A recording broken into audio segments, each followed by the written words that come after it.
Okay, so the first part we were looking at, I was trying to give you some differentiation between the FPGs, the Forest Practice Guidelines, and the BMPs. And again, so these BMPs are our best management practices, and they're guides that allow us to follow the rules, which are the Forest Practice Guidelines. So if you click on this link, it brings you to this BMP practices. Actually, it brings you to this page right here. Okay, Best Management Practices Manual, where you have the full-blown manual right here. But on the left, you also have this quick references guide. You should take the time once you land a job somewhere to familiarize yourself with the full-blown document. But I wanted to familiarize you with this quick reference field manual.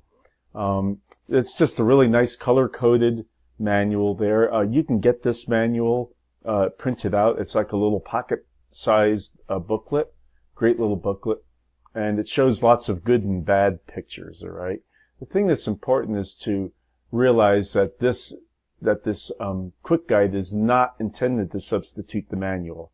Okay, but it's just another tool for when you're in the woods. All right. So make sure that you, again, like I said, that you take the time to take a look at the manual. So basically, it has an introduction and planning section in it. That's what the cover of it looks like. So if you ever get the manual, here's all the different sections of it.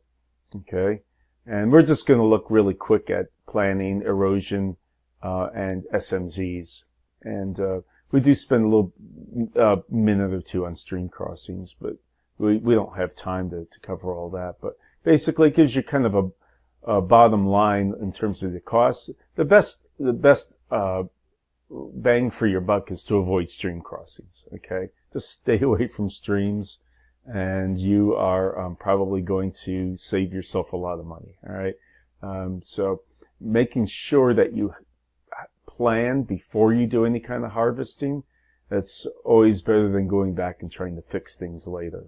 Okay, so they're talking about basic planning. So these are all your streams, and they've built streamside management zones or buffers around these streams. Okay, and in this plant, in order to reach this section right there, they had to have a stream crossing. Okay, and so these are the road systems, and these little dotted lines are the primary skid trails.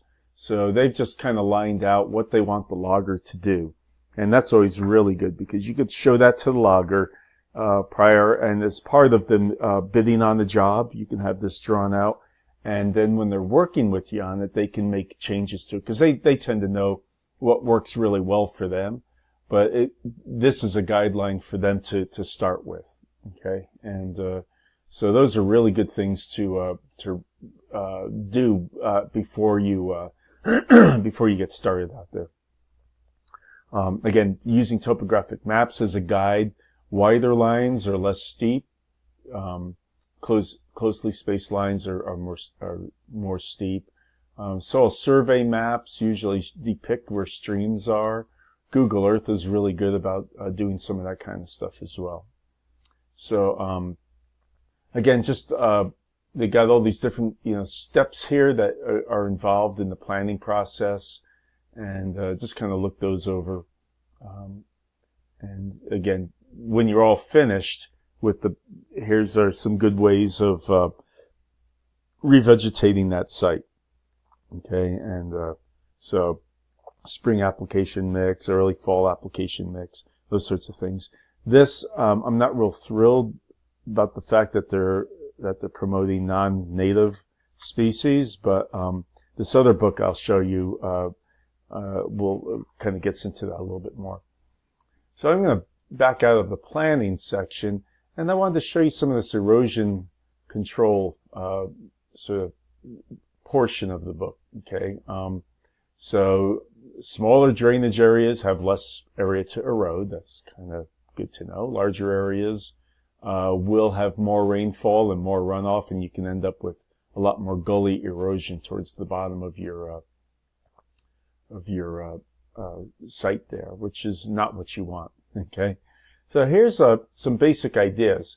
When you're trying to control runoff, again, these have to do with road systems.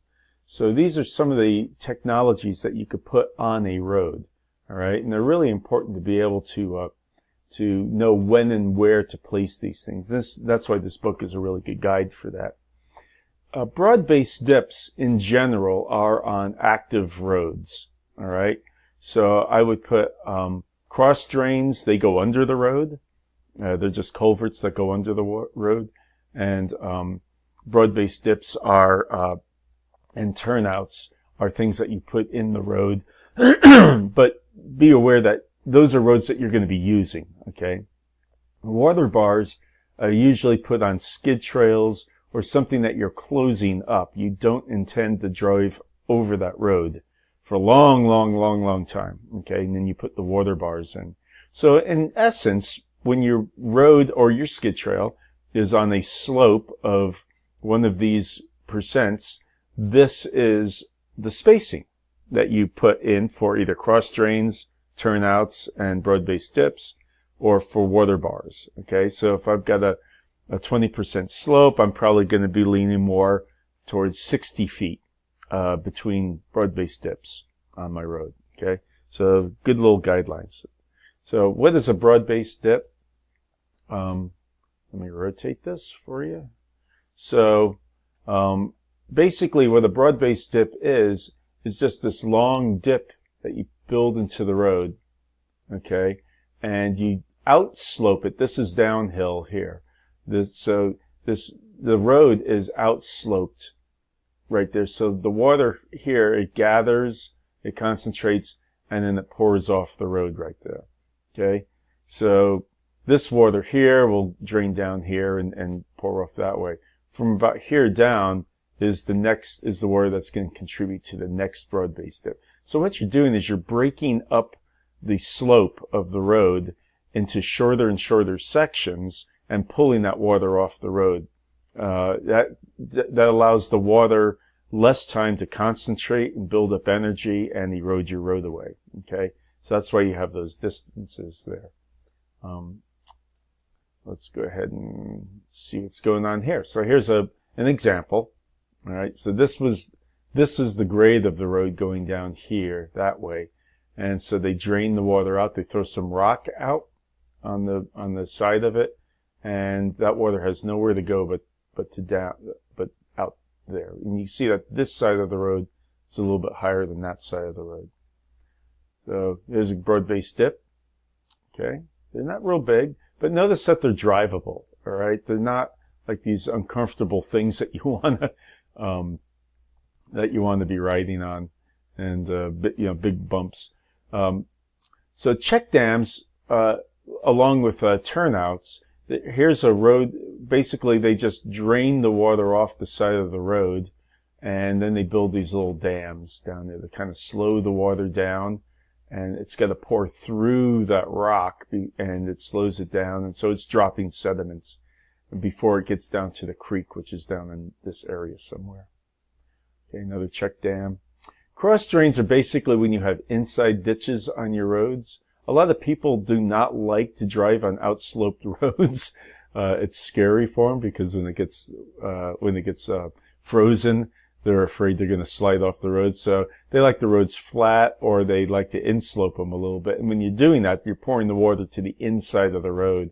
And basically what you need to do is, using that guide based on the slopes, you need to put in a cross drain that gets that road out of that inside ditch before it builds up too much energy and erodes away the inside ditch. Okay? Usually these cross drains are put in at an angle, and usually always do not point those things to a creek. Okay? Never have a broad-based dip or any of your drainage stuff where you're pulling water off a road go directly into a creek. All right, so that's always a very, very important thing to remember. Do it long before. So you have, here's the inside ditch, the cross drain. It's at a small slope and it's diagonal across the road, and it just pulls the water off. Okay, hay bales. We're not going to get into that too much. I just wanted you to see some of these technologies. So here's the inside ditch right here. They got it blocked, and then it drains off over here. Okay, this is a bad inside ditch that's not draining the water off. Notice that it's outsloped to the ditch, but if this is uphill, it doesn't look like it is to me. You know, this water needs to be pulled out of there. Okay. So again, they slope the road towards the ditch, and then have the cross drain bring it over. Okay. So lots of good little technologies here. I'm not going to dwell on all of them. Here's your turnouts. All right. So again, basically, this is a skid trail right here where they just pull the water off the road. Okay. When there's a turnout, this is really more with a turnout, what I'm thinking of. You have a ditch that's running alongside the road, and you're just pulling that ditch off to the edge and just dumping that water out. Okay. So turnouts are just ways of getting that water away from the road and out. Okay, so again, there's they call them wing ditches or turnouts. Okay, here's one where they've actually they block it off because there's probably a creek down here, so they end up with a little pond here that slowly drains. So water bars are much bigger lumps that you put on the skid trail. Okay, and again, here's your old skid trail. You always point this so that it's facing, so that the water is draining off the slope. Okay. So here's a small, there's a little water bar, and the water is draining off to the left here. Okay. And another one there.